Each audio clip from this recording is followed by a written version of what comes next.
여러분의 구독과 좋아요는 큰 힘이 됩니다. 안녕하세요. 김광삼 찐콕TV 김광삼 변호사입니다. 그 신당을 운영하는 무속인이 이제 그 신내림굿이라는 걸 해주잖아요. 그걸 이제 신딸이라고 하는데, 그 신딸로 삼은 여성에게 한 7억 원 정도를 받아가지고 이게 사기 혐의로 이제 검찰에서 기소를 했어요. 그런데 이제 법원에서 무죄가 나왔습니다. 그래서 이거와 관련해서 굉장히 논란이 많이 있어요. 더군다나 이 무속인은 사기 전과가 있어가지고 징역 2년이나 실형을 선고받고 나온 사람인데도 불구하고 이게 결국 무죄를 받았습니다. 그래서 오늘은 이 내용이 어떻게 해서 신내림을 받게 됐고 어떤 식으로 사기를 쳤고 그런데 어떻게 무죄가 나왔는지 이제 그 부분에 대해서 말씀드리려고 하는데, 이제 사기와 관련해서도 여러분에게 사기죄가 돈을 안 갚고 뭔가 조금만 속이면 사기인 것 같은데 이제 그렇지 않는 경우도 있기 때문에, 또 이런 경우도 있기 때문에 여러분의 이 사건을 좀 소개를 해드리려고 합니다. 일단 뭐 구체적으로 동영상을 시청하시기 전에 구독, 좋아요, 알림 설정 부탁드리고요. 그 다음에 여기에 대해서 의견이 있으면 댓글로 달아주시면 고맙겠습니다. 일단 이 사건은 인천지방법원에서 선고한 사건입니다. 그래서 이 무속인은 2019년부터 2021년까지, 그러니까 한 3년간에 걸쳐서 자기가 신내림을 해준 딸로부터 20차례 걸쳐서 한 7억 7천만 원 정도의 돈을 챙긴 거예요. 그래서 검찰의 어떤 공소장과 판결문을 보니까 2019년부터 이 이제 신딸이라고 하잖아요. 이 사람이 남편과 갈등으로 고민을 합니다. 이 여자가. 그래서 아는 사람 소개로 인천에서 신당을 운영하는 이제 무속인을 만나게 돼요.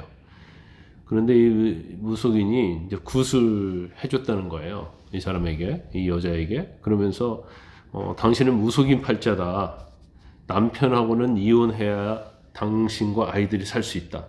되게 이제 무속인들이 이런 말을 자주 해요. 왜냐면 우리가 굉장히 뭐 무속인을 찾아갔는데 이혼하지 않으면 당신 죽어. 왜냐면 남편이 교통사고로 사망하니까 굿을 해. 그러면 그 말을 듣는 순간 굉장히 마음이 찜찜하고 그게 뇌리 속에서 사라지지 않거든요.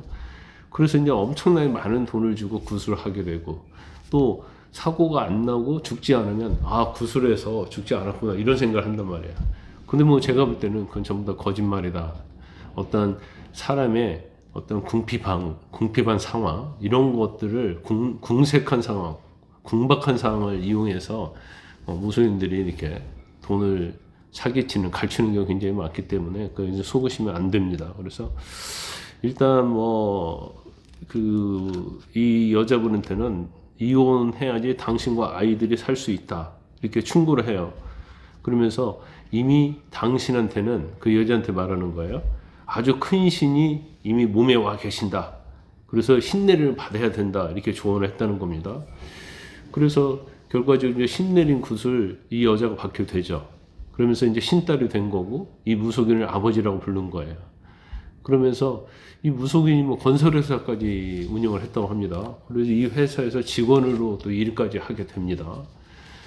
그런데 그 와중에 이 신딸이 아파트를 담보로 받은 대출금을 이 무속인한테 또 보내요. 그리고 신당에 이전하는데 그 공사비랄지 생활비를 또 빌려줍니다. 이제 피해자인 이 여자가 재판에서 뭐라고 했냐면, 이 무속인이 남편과 이혼하기 전에는 대출을 많이 받아야 한다. 그래서 아파트를 담보로 이제 3억 원을 대출받았다는 거예요. 대출 많이 받는 이유는 이제 재산 분할을 하게 되면 이제 그때 더 많이 가져가기 위해서. 그러면서 3억을 대출받았는데 그게 통장에 있으면 이혼할 때 재산 분할 대상이 된다. 그러니까 무속인이 내 통장으로 돈을 보내라 해서 송금을 했다는 거예요. 그리고 또 신당을 이전하려고 하는데 돈 좀 빌려달라 해서 2억 8천만 원을 빌려줬다는 겁니다. 그리고 나서 또 나중에 아마 일부 돈은 이 피해자인 여자에게 갚았다고 그래요. 근데 너에게 돈 주니까 생활비가 없다. 이제 돈 달라 해가지고 다시 또 돈을 가져갔다는 거죠. 그런데 이 무속인은 뭐라고 주장하냐면, 돈 일부는 투자금으로 받았고 그래서 이걸 사업비로 썼다. 그런데 사업이 잘 안 돼서 갚지 못했을 뿐이다.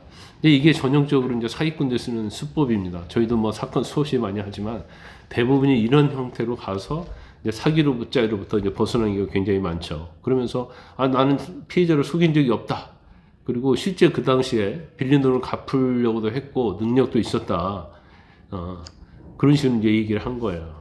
근데 법원에서 왜 무죄로 판단했냐고 하면 일단은 이 무속인하고 피해자하고 주고받은 휴대전화 메시지를 이렇게 다 보니까 일부 돈과 관련해서는 사기가 의심이 된다. 하지만 유죄로 인정할 수 없다. 이런 판단을 했다는 거예요. 그래서 이제 재판부가 주로 본 게 뭐냐면 사기죄가 성립하려고 하면 행위 당시거든요. 그러니까 돈을 받은 당시를 기준으로 우리가 사기죄의 여부를 판단합니다. 그래서 뭔가 돈을 가져갈 때 거짓말을 했는지 이제 거기에는 용도 사기도 포함돼요. 그러니까 A라는 데 쓰겠다고 하고 B로 가져가면 이것도 사기죄 무조건 되거든요. 그 다음에 설사 거짓말 안 했다 하더라도 이를 변제할 능력이 없었다거나 의사가 없으면 사기죄가 되는 거거든요. 그래서 지금 재판부는 굉장히 엄격하게 본 거예요. 그래서 돈을 빌 당시에는 이 무속인이 돈을 갚을 의사나 능력이 있었다. 그래서 그 후에 안 갚으면 사기죄는 되지 않고 민사상 채무 불이행이다. 이렇게 판단을 한 거예요. 그러면서 이 피해자가 세무회계학과를 졸업했다는 거예요. 그래서 노무사나 세무서 사무실에서 15년간은 근무한 경력이 있고 뭐 대출을 받아야 한다라거나 재산 분할을 대비해서 통장에 뭐 돈을 넣어야 한다 이런 무속인의 말만 듣고 법률가에게 확인을 하지 않았다는 것은 믿기 어렵다 이렇게 얘기를 했단 말이에요. 근데 세무회계학과 나왔다 하더라도 재산 분할에 대해서 아나요?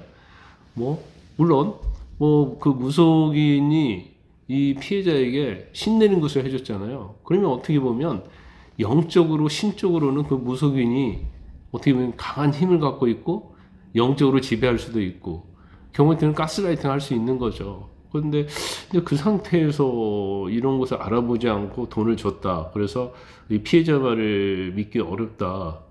이런 건 좀 이해가 가지 않습니다. 그렇지만 이제 아까 말씀드린 것처럼 사기죄는 돈을 줄 당시를 기준으로 본다는 것을 아셔야 돼요. 그래서 돈 준 후에 뭐 이자를 주기로 하고 1년 동안 이자를 줬는데 안 줬더랄지 그래도 이건 사기죄가 되지 않는 경우가 많고 또 투자금으로 줬어요. 근데 투자를 실질적으로 했는데 투자가 잘못돼서 결국 돈을 못 갚았어요. 그럼 이런 때는 돈을 줄 당시에 기준으로 하기 때문에 어떤 변제할 의사와 능력이 있었고 어떤 거짓말을 하거나 그런 것이 아니었다 한다면 나중에 돈을 안 갚아도 사기죄는 되지 않습니다. 이게 이제 법률적인 뭐 맹점일 수도 있는데 많은 분들이 이해 가지 않는다고 말씀을 많이 하세요. 하지만 현재 법은 그렇게 돼 있기 때문에 그걸 아셔야 하는 거고 그 다음에 제가 볼 때는 이거 거의 뭐 사기에 가깝다고 하는데 이제 입증을 어떻게 하는 문제인데 이 경우에 보면 무속인이 이미 2014년도에 사기범행으로요 징역 2년 이게 사기죄로 2년 살기가 보통 많이 안 나오거든요. 그러면 금액도 크고 이제 죄질이 불량하다 이렇게 볼 수밖에 없어요. 근데 이 무속인이 이미 징역 2년까지 판결 선고를 받고 복역한 사람이에요.